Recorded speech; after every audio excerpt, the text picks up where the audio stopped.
बिहार के अभ्यर्थियों का जितना सिलेक्शन हुआ है उससे कई गुना ज्यादा बिहार से बाहर के अभ्यर्थियों का सिलेक्शन हुआ है। और वो भी आप जानते हैं किस राज्य का हुआ है। तो ये जांच का विषय है कि आखिर ऐसा क्यों हो रहा है। क्या कोई गिरोह तो काम नहीं कर रहा है इसके पीछे, कोई धांधली सेटिंग का तो नहीं इसमें चल रहा है कुछ खेल। ये भी जांच होना चाहिए और डोमिसाइल लागू होना चाहिए। बिहार में भी डोमिसाइल लागू होना चाहिए। प्राथमिक शिक्षा मातृभाषा में देनी होती है।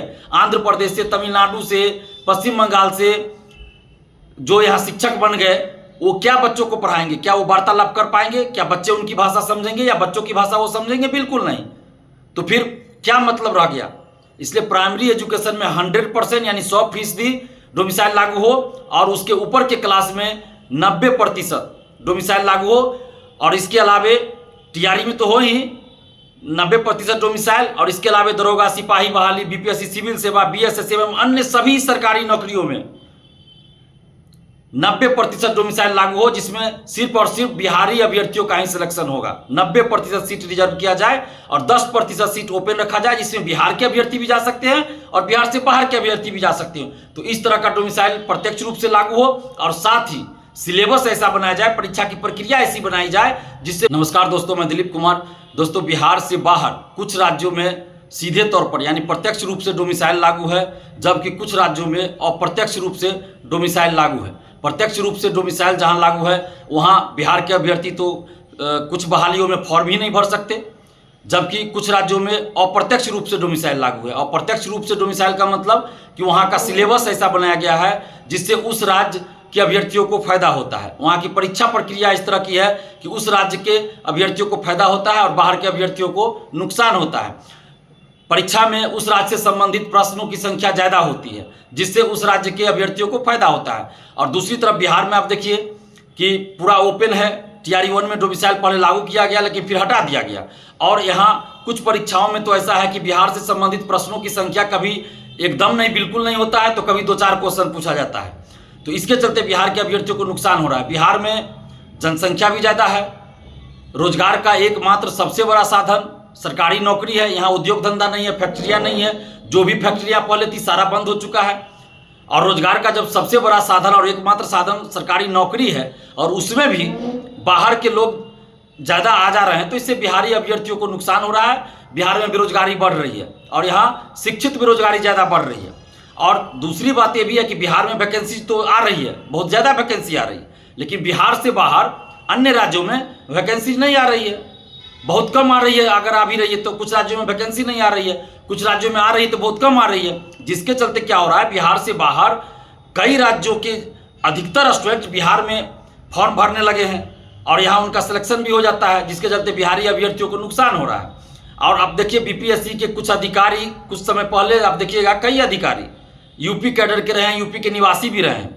और अभी टीआरई 1 में भी आप देखिए, टीआरई 2 में देखिए, टीआरई 3 में देखिए, यूपी वाले का सिलेक्शन ज़्यादा हुआ है। जनरल कैटेगरी में आप देखिएगा तो ज़्यादा हुआ है। और आरटीआई से जो डाटा आया है उसमें ये चीज़ आया है कि कुछ क्लास में, कुछ सब्जेक्ट में ऐसा हुआ है जनरल कैटेगरी में कि बिहार के अभ्यर्थियों का जितना सिलेक्शन हुआ है उससे कई गुना ज़्यादा बिहार से बाहर के अभ्यर्थियों का सिलेक्शन हुआ है। और वो भी आप जानते हैं किस राज्य का हुआ है। तो ये जांच का विषय है कि आखिर ऐसा क्यों हो रहा है। क्या कोई गिरोह तो काम नहीं कर रहा है इसके पीछे, कोई धांधली सेटिंग का तो नहीं इसमें चल रहा है कुछ खेल। ये भी जांच होना चाहिए और डोमिसाइल लागू होना चाहिए। बिहार में भी डोमिसाइल लागू होना चाहिए। प्राथमिक शिक्षा मातृभाषा में देनी होती है। आंध्र प्रदेश से, तमिलनाडु से, पश्चिम बंगाल से जो यहाँ शिक्षक बन गए वो क्या बच्चों को पढ़ाएंगे? क्या वो वार्तालाप कर पाएंगे? क्या बच्चे उनकी भाषा समझेंगे या बच्चों की भाषा वो समझेंगे? बिल्कुल नहीं। तो फिर क्या मतलब रह गया? इसलिए प्राइमरी एजुकेशन में 100% यानी 100% डोमिसाइल लागू हो और उसके ऊपर के क्लास में 90% डोमिसाइल लागू हो। और इसके अलावे टीआरई में तो हो ही 90% डोमिसाइल, और इसके अलावे दरोगा, सिपाही बहाली, बीपीएससी, सिविल सेवा, बीएसएस एवं अन्य सभी सरकारी नौकरियों में 90% डोमिसाइल लागू हो, जिसमें सिर्फ और सिर्फ बिहारी अभ्यर्थियों का ही सिलेक्शन होगा। 90% सीट रिजर्व किया जाए और 10% सीट ओपन रखा जाए, जिसमें बिहार के अभ्यर्थी भी जा सकते हैं और बिहार से बाहर के अभ्यर्थी भी जा सकते हैं। तो इस तरह का डोमिसाइल प्रत्यक्ष रूप से लागू हो और साथ ही सिलेबस ऐसा बनाया जाए, परीक्षा की प्रक्रिया ऐसी बनाई जाए जिससे बिहारी अभ्यर्थियों को ज़्यादा से ज़्यादा फायदा हो, बिहार से संबंधित क्वेश्चन पूछा जाए। अभी आप देखिए दरोगा सिपाही बहाली हो, बीएसएससी हो, या कभी कभी बीपीएससी सिविल सेवा में भी बिहार से संबंधित प्रश्नों की संख्या 2-4 ही रहती है।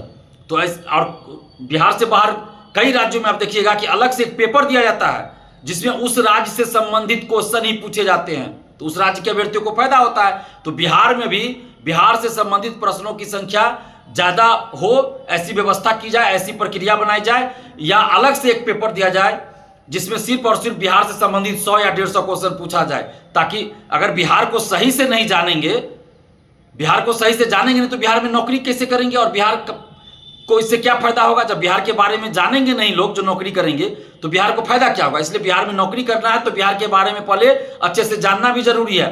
तो इसलिए बिहार से संबंधित प्रश्नों की संख्या भी ज्यादा हो परीक्षा में। तो इस तरह प्रत्यक्ष और अप्रत्यक्ष दोनों रूप में बिहार में डोमिसाइल लागू किया जाए।